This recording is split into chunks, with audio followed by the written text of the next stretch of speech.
Welcome back to Guide with Samuel. Today I'll show you, step by step, how to withdraw money from your Wise account while in Ecuador.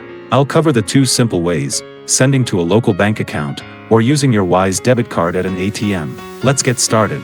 First option, send to a local Ecuadorian bank account. Open Wise on your browser or the app, choose the balance you want to withdraw, then click send and add the recipient bank details, account name, account number, and bank. Wise supports sending directly to Ecuadorian bank accounts, so money will arrive in the recipient's local account. Always double-check the account details before confirming.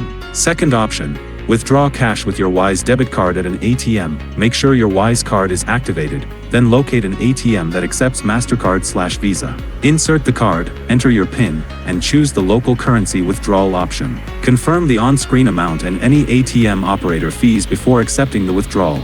Wise lets you use the card at ATMs worldwide, but some ATMs add third-party fees, so always check the fee screen. Know the Wise ATM fee rules. You usually get 2 free ATM withdrawals per month up to a total of $100. After that you may pay a small fixed fee per withdrawal, and amounts over $100 can incur a percentage charge, so plan bigger withdrawals carefully. Check the exact limits and fees in your Wise app as they can vary by account and region. Quick step checklist on your Windows PC. Log into Wise and verify your identity if needed.